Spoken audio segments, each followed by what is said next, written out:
Saúdo a igreja com a paz do Senhor. Obrigado, pastor Neco. Sinto-me honrado em estar aqui nesta noite, adorando a Deus, com esta amada igreja. Agradeço imensamente ao pastor Alcides Fávaro, pelo convite que nos fez, pela convocação, né? É mais do que um convite, é uma convocação para estar aqui, adorando a Deus juntamente com os irmãos e vos trazendo a palavra de Deus. Pastor Alcides foi para Vargem Grande do Sul, ali participar do culto de ação de graças, pelo aniversário do pastor Cláudio Ricardo de Lima, 5º vice-presidente, e acompanhar a obra ali naquela região, a construção, as igrejas. Estejamos orando pelo nosso pastor presidente, que assim como o Senhor levou em paz, que a sua estadia ali seja muito abençoada e o seu retorno seja também na paz do Senhor. Amém? Glória a Deus. Deus abençoe o pastor Neco. Muito obrigado pelo carinho, como sempre nos recebe. Os prezados obreiros que aqui estão, que Deus abençoe a todos em nome de Jesus. Vamos meditar na palavra de Deus em Isaías capítulo 26.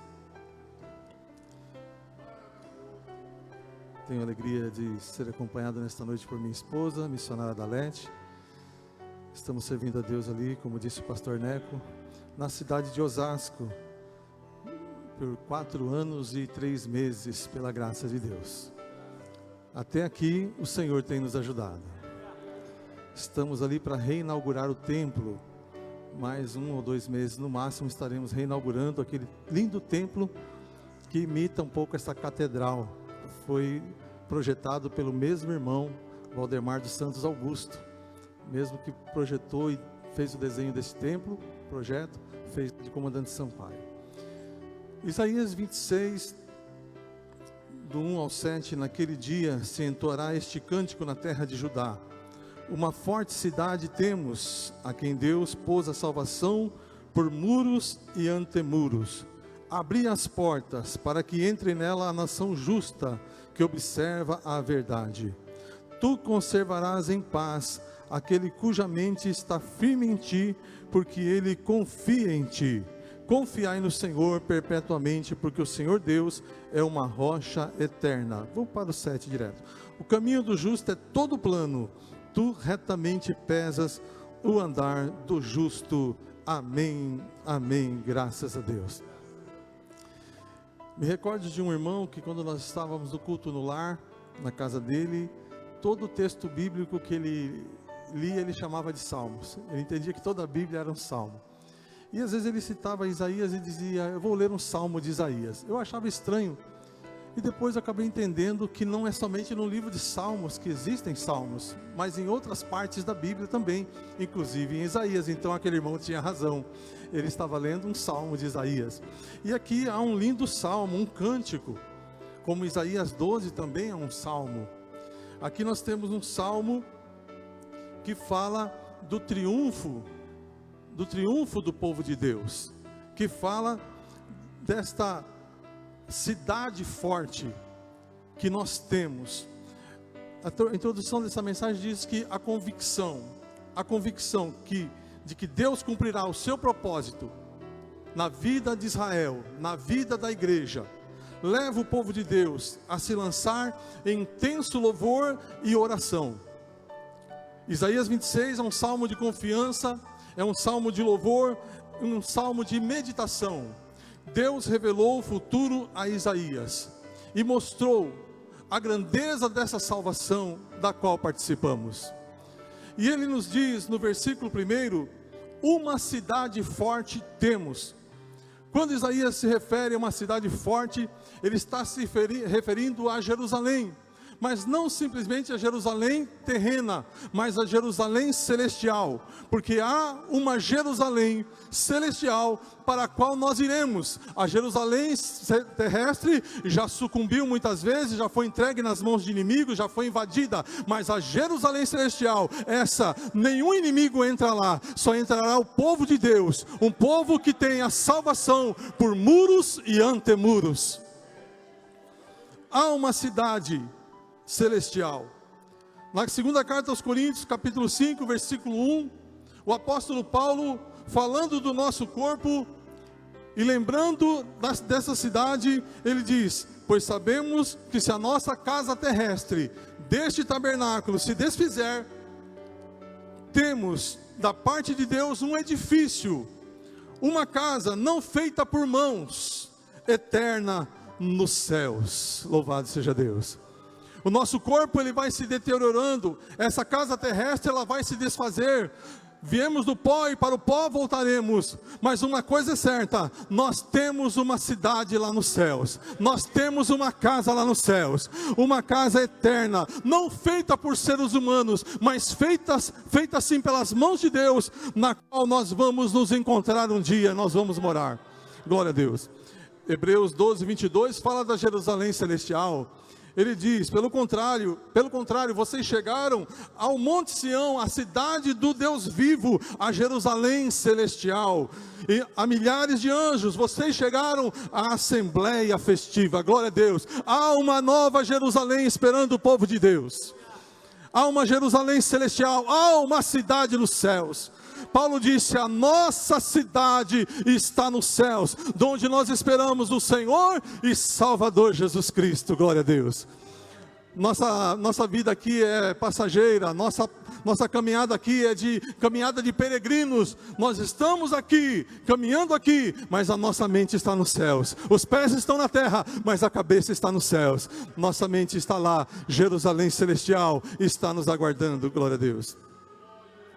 Uma cidade forte temos, um Deus forte temos, uma salvação forte nós temos, uma igreja forte nós temos, porque está firmada num Deus forte e poderoso, e no Evangelho que é o poder de Deus para a salvação de todo aquele que crer. Glória a Deus, este é o Evangelho. O texto nos fala de salvação por muros e antemuros. Uma cidade forte temos, a quem Deus pôs, foi Deus quem instituiu, por a salvação, por muros e antemuros. Nas cidades antigas, as cidades eram muradas, com muralhas enormes. Nós vemos a cidade de Jericó, cujas muralhas caíram, pelo poder de Deus. Aquelas muralhas comportavam 2 carros, transitando por cima delas, um ao lado do outro. Eram muralhas gigantescas, muito fortificadas, mas antes da muralha havia um fosso e um outro muro que vinha antes, que era uma trincheira. A Bíblia diz que a salvação é como um muro e uma trincheira. É um muro, e antes desse muro há uma defesa. E para o inimigo transpor esse muro, ele vai ter que passar pelo antemuro, ele vai ter que passar pela trincheira, ele vai ter que escalar o muro para alcançar a cidade. Só que não vai conseguir, sabe por quê? Porque este muro chama-se salvação. E essa salvação é uma blindagem de Deus para nós. Essa salvação é uma proteção de Deus para nós. Quem está na salvação está protegido por Deus. Paulo diz que nós estamos escondidos com Cristo em Deus. Eu imagino aí o muro e o antemuro. Para chegar até nós, escondidos em Deus, tem que passar por Cristo, tem que passar por Deus. Não vai conseguir. A salvação é uma blindagem. A salvação é uma proteção. Quem está salvo está protegido em Deus. Eu comparo você estar em Cristo ao estar numa guarita blindada. Nas ruas, nos bairros existem guaritas, mas eu nunca vi uma guarita blindada. Mas imaginemos que tenha uma guarita blindada. O guarda está lá, vigiando. O guarda está lá, olhando as casas. E passa um e joga uma pedra. E passa outro e dá um tiro. Mas se aquela guarita é blindada, não entra pedra, não entra tiro, não entra seta. Não entra nada, porque ela é uma guarita blindada. Mas quando o guarda sai da guarita, ele está exposto a todo tipo de ataque do inimigo. Quando nós estamos em Cristo, nós estamos nessa guarita blindada, nós estamos nesses muros e antemuros, nós estamos protegidos em Deus, protegidos em Cristo. Mas se sair de Cristo, se sair da presença de Deus, se sair do Evangelho, está exposto aos ataques do inimigo, e ele ataca sem dó e sem piedade. Mas quando estamos em Jesus, nós estamos guardados, livrados de todo mal, nós estamos com a armadura de Deus, protegidos contra as setas inflamadas do maligno. Glória a Deus. Não saia da guarita blindada, não saia da presença de Deus, fique nesta salvação gloriosa. Isso nos fala da segurança da salvação. Quando nós lemos Efésios 6,17, o apóstolo Paulo fala nesse versículo da quinta peça da armadura de Deus. Ele fala de uma armadura com 6 peças, e na quinta peça ele trata do capacete da salvação. O capacete da salvação fala da segurança da salvação. Quando você tem esse capacete da salvação, você tem certeza da sua salvação, não vai ter nenhuma dúvida que vai mexer com a tua fé, não vai ter nenhum ataque que vai desfazer a tua fé, não vai ter nenhuma heresia, nenhum falso ensinamento, não vai ter nada que vai prejudicar, que vai tocar em você, porque a tua fé está guardada por um capacete. Como um capacete, o capacete da salvação, disse Paulo, tomai também o capacete da salvação. Quem está nessa salvação gloriosa que é como muralha, tem a certeza da salvação. Glória a Deus. E a salvação não é algo futuro, não é algo a ser alcançado. A salvação é uma possessão presente. Eu não serei salvo, eu sou salvo. João capítulo 5, versículo 24 diz: quem ouve a minha palavra e crê naquele que me enviou, tem a vida eterna. Tem a vida eterna. Tem a vida eterna como uma possessão presente, é para hoje, é para agora. Você não será salvo, você é salvo. Se você ouviu a palavra de Deus e creu em Deus que enviou Jesus, você tem a salvação. E diz o versículo, não entrará em condenação, porque nenhuma condenação há para quem está em Cristo Jesus, que não anda segundo a carne, mas segundo o Espírito de Deus. Não entrará em condenação, mas passou da morte para a vida. Quem aqui sente a vida de Deus fluindo em seu ser? Aleluia. Quem aqui pode dizer, eu tenho a salvação? Aleluia. Eu sou salvo pela graça de Deus. Eu sou salvo por Cristo Jesus. Eu estou dentro da muralha.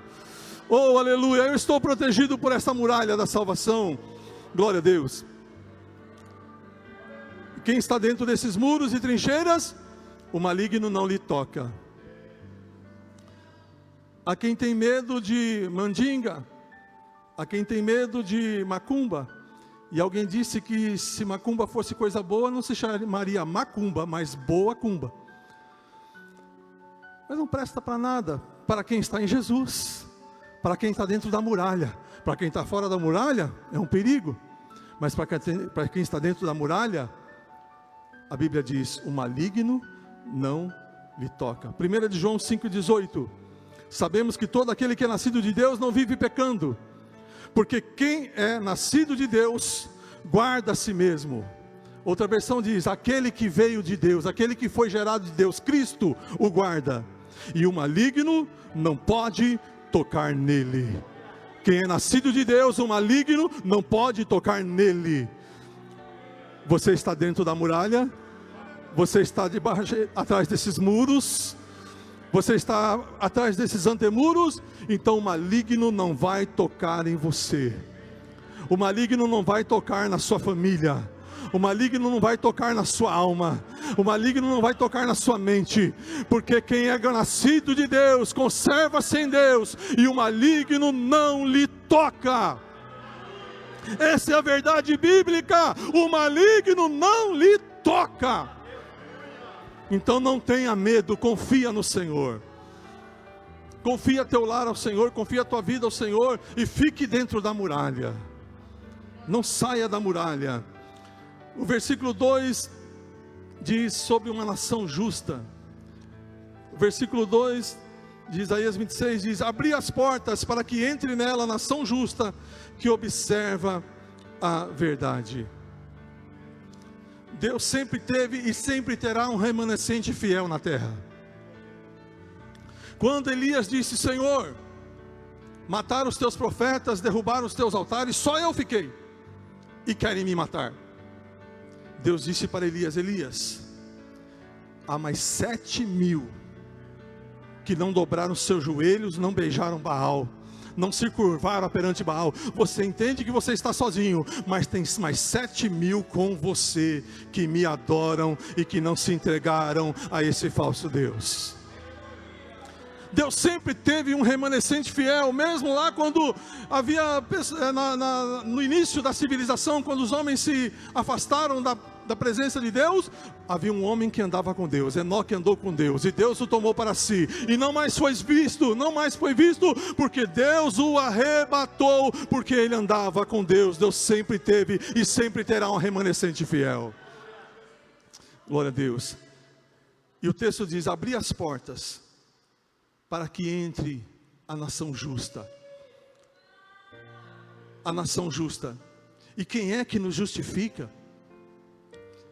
Romanos capítulo 3, 23, 24 diz: todos pecaram, destituídos foram da glória de Deus, carecem da glória de Deus, sendo justificados gratuitamente por sua graça, mediante a redenção que há em Cristo Jesus. Nós fazemos parte da nação santa. E essa nação santa, a nação justa, ela é justificada por Cristo. E o que é a justificação? Existe lá um documento de dívida. E alguém sabe que deve. E quando chega aquele documento na sua casa, na correspondência, ele abre na expectativa de tantas coisas que ele vai ter ali para pagar, porque ele sabe que deve. Mas quando ele abre o documento, está escrito lá embaixo: nada deve, isento, nada deve. E ele diz: mas o que aconteceu? Eu tinha dívida, eu tinha culpa, mas alguém assumiu essa dívida e mandou para você uma carta dizendo: você não deve mais nada, você está justificado. Justificado pela fé, temos paz com Deus em Cristo Jesus. Jesus pegou a cédula que nos era contrária, aquilo que nos condenava, levou para a cruz, e agora Ele diz para você e para mim: você nada deve, você é justificado pela fé em mim, não tem mais dívida, foi cancelada, está perdoado. E hoje nós podemos dizer: somos perdoados, somos nação justa, somos remanescente fiel. Aleluia, glória a Deus, que observa, que guarda a verdade. Um dia Pilatos fez a seguinte pergunta, estava julgando Jesus. Jesus disse: eu vim para dar testemunho da verdade. E Pilatos faz a pergunta: o que é a verdade? Se Pilatos tivesse acompanhado os ensinamentos de Jesus, porque no capítulo 14, versículo 6 de João, no capítulo onde ele pergunta sobre o que é a verdade, está no capítulo 18, 38, mas lá no capítulo 14, Jesus tinha dito assim: eu sou o caminho, e a verdade, e a vida, ninguém vem ao Pai, senão por mim. E em João 17, 17, Jesus disse: Pai, santifica-os na verdade, a tua palavra é a verdade. Pilatos, a verdade é Cristo. Pilatos, a verdade é a palavra de Cristo. O que é a verdade? Abrir as portas para que entre a nação justa, que guarda, que observa a verdade, que guarda a palavra de Cristo, que segue aquele que é a verdade, aquele que é o caminho, aquele que é a vida. Jesus não disse: eu sou um dos caminhos, não. Eu sou uma das verdades, não. Eu sou uma das vidas, não. Ele disse: eu sou o caminho, eu sou a verdade, eu sou a vida. Não tem outro caminho, não tem outra verdade, e não há outra vida, senão a vida que Jesus concede. Ele disse: eu vim para que tenham vida, vida abundante. E a nação justa que observa a verdade vai entrar pelas portas da Jerusalém celestial. Um dia nós vamos ouvir Um dia nós vamos ouvir a igreja chegando nos céus, e alguém vai dizer: abri as portas para que entre a nação justa que observa a verdade.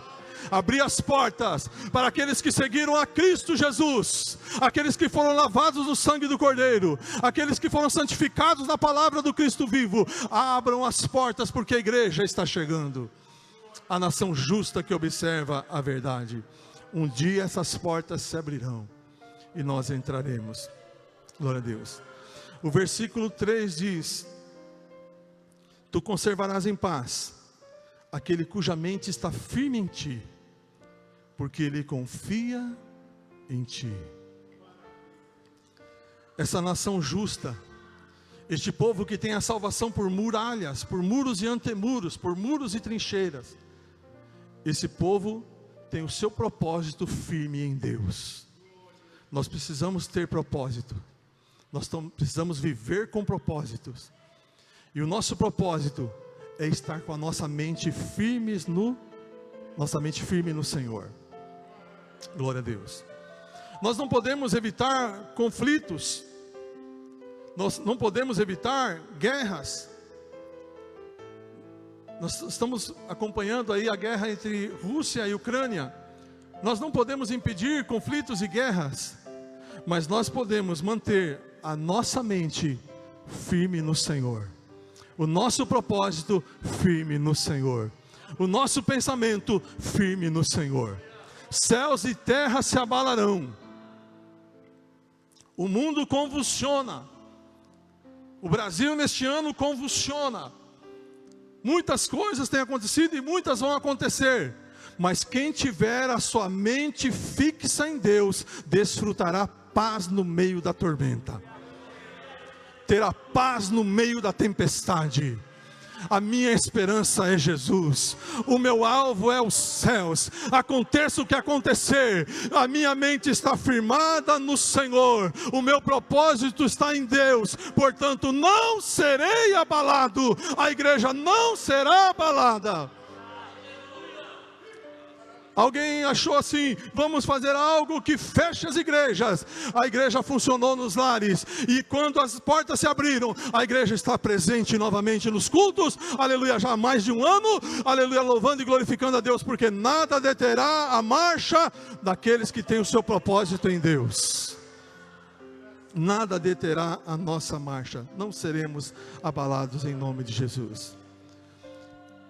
E eu quero encerrar aqui lembrando de Filipenses 4:7, e a paz de Deus que excede todo entendimento, guardará o coração e a mente de vocês em Cristo Jesus. Quem crê nisso? Que a paz de Deus vai guardar a tua mente e o teu coração. Eu te convido para fazer uma oração com a permissão do pastor Neco, ele me autorizou. Fiquemos em pé em nome do Senhor Jesus. Esse convite que eu vou fazer é para você que ainda não se sente atrás desses muros. Você se sente frágil, você se sente exposto. Todo ataque que vem alcança a sua vida. Todo ataque que vem do inimigo te põe no solo, te coloca no chão. E você entrou aqui nesta noite, quem sabe desejando: se eu tivesse uma muralha, se eu tivesse um muro que me protegesse desses ataques do inimigo, se eu tivesse essa certeza maravilhosa da salvação. Hoje o Senhor quer te dar isso. Hoje o Senhor está dizendo para você: eu quero ser a tua muralha, eu quero ser a tua certeza, eu quero te dar certeza de salvação nesta noite. Alguém nesta noite quer receber a Cristo como Salvador? Dê um sinal com a sua mão, nós queremos orar por você. E Deus vai te colocar dentro de uma muralha, e o inimigo não mais te atingirá, porque você estará guardado pelo Deus vivo e poderoso. Quem nesta noite quer ter um encontro com Cristo, aceitar Jesus como Salvador, venha para Jesus nesta noite, entrega o teu caminho ao Senhor, entrega a tua vida ao Senhor, Ele tudo fará na tua vida. Confia neste Deus que tudo pode. Se alguém nesta noite quer ter um encontro com Jesus, nós pedimos, dê um sinal com a sua mão e nós oraremos por você. Se alguém quer se reconciliar com Cristo, voltar para a casa do Senhor, também dê um sinal com a sua mão, nós queremos orar por você. Não temos ninguém, então nós vamos orar rendendo a Deus graças por essa maravilhosa salvação. E eu volto para o pastor Neco, em nome de Jesus. Pai, nós te louvamos e bendizemos por esta salvação gloriosa, Senhor, a qual o Senhor colocou como muros e antemuros, protegendo a tua igreja, protegendo o teu rebanho, protegendo aqueles que estão em ti, Senhor, protegendo aqueles que estão guardados em ti, crendo em ti, confiando em ti, Senhor. Nós te louvamos por esta grande salvação, nós te louvamos por esta vida que vem aqui à frente neste momento, oh Deus, reatando o seu compromisso contigo, ou recebendo a ti como Salvador, ou se reconciliando. Que o Senhor receba agora, que o Senhor receba agora, Senhor. Perdoa o seu pecado, perdoa as suas transgressões, escreve o nome no livro da vida, recebe como filha, Senhor. Oh Deus, concede a tua graça, a tua presença, o teu Espírito, que a tua graça seja na vida dela, cerca ela com os teus cuidados, protege ela dentro da muralha da salvação, que a tua graça e a tua bênção sobre ela, Pai. Meu Deus, oro por cada irmão, cada irmã aqui nesta noite. Se alguém ainda está em dúvida com relação à sua salvação, se alguém ainda não tem essa convicção, essa certeza, que receba a convicção nesta noite, que creia, que crendo em ti, Senhor, e recebendo a ti, tem a vida eterna, não entra em condenação. Nós te louvamos e bendizemos e rogamos, continua sendo com a tua igreja, com o teu povo, continua sendo com o nosso pastor, guarda ele, protege ele, traz o paz, Senhor, de volta para São Paulo, em nome de Jesus. Abençoa a tua igreja, o teu rebanho, em nome de Jesus, amém, amém. Que Deus abençoe a igreja em nome de Jesus, amém. Glória a Deus. A palavra do Senhor não volta vazia. Peço aos irmãos ainda alguns minutos. Deus continue abençoando o pastor Vanderlei Tadeu e toda a sua família, e os irmãos lá em Comandante Sampaio.